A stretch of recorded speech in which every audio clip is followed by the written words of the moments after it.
एक और राज्य में नहीं चला मोदी मैजिक। राज्यसभा चुनाव में बीजेपी को मिली करारी हार। एक सीट के साथ भाजपाइयों का जमानत जब्त।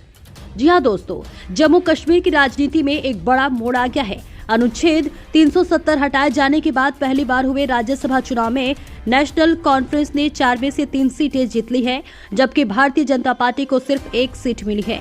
ये नतीजा एनसी की मजबूत पकड़ और बीजेपी की सीमित पहुंच को दर्शाता है। दोस्तों, एनसी के उम्मीदवार चौधरी मोहम्मद रमजान शहजाद किचलू और शम्मी ओबराय ने जीत हासिल की है। वहीं बीजेपी के सतपाल शर्मा ने चौथी सीट पर कब्जा जमाया।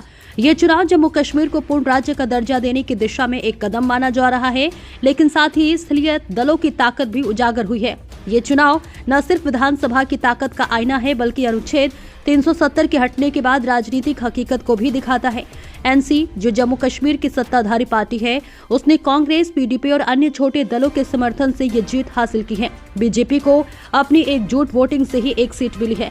फिलहाल दोस्तों, जम्मू कश्मीर में राज्यसभा चुनाव का इतिहास पुराना है, लेकिन 2019 में अनुच्छेद 370 को हटाने के बाद ये पहला मौका था जब यूनियन टेरिटरी की विधानसभा ने अपनी सदन के सदस्य चुने। अनुच्छेद 370 हटने के बाद जम्मू कश्मीर केंद्र शासित प्रदेश बन गया था और राज्यसभा में इसकी कोई सीट नहीं बची थी। वहीं अब 2025 में 4 सीटें खाली होने पर चुनाव हुए और ये सीटें 6 साल के लिए हैं और इन्हें भरने के लिए विधानसभा के 90 सदस्यों ने वोट डाले। चुनाव 24 अक्टूबर को श्रीनगर के विधानसभा भवन में सुबह 9 बजे शुरू हुआ और शाम 4 बजे समाप्त हो गया। 3 पोलिंग बूथ लगाए गए थे और वोटिंग गुप्त थी।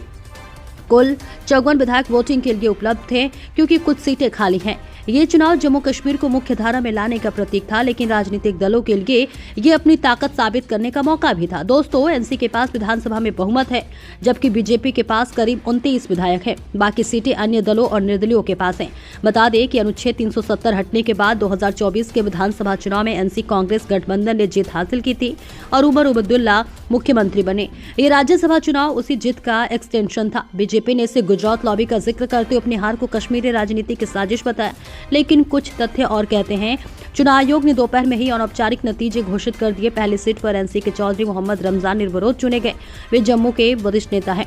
ऐसे में और किसान मुद्दों पर सक्रिय रहे दूसरी सीट शहजाद किचलू को मिली, जो कश्मीर घाटी के प्रभावशील चेहरे हैं। तीसरी सीट शम्मी ओबराय ने जीत दर्ज की। वे एनसी के युवा नेताओं में शुमार है और जम्मू क्षेत्र से हैं। चौथी सीट पर सबसे रोमांचक मुकाबला हुआ। यहाँ बीजेपी के सतपाल शर्मा ने एनसी के इमरान नबी डार को 32-22 से हरा दिया। कुल 54 वोटों से शर्मा को 32, जबकि डर आपको बता दें चलो उन्हें 22 वोट मिले। फिलहाल दोस्तों, नतीजा जो भी रहा हो, लेकिन जरूर ये बीजेपी की कमजोरी को दर्शाता है। फिलहाल दोस्तों, आप किस पर क्या राय है, कमेंट बॉक्स में जरूर बताएं और ऐसे ही खबरों को देखने के लिए हमारे चैनल को लाइक, शेयर, सब्सक्राइब जरूर करें।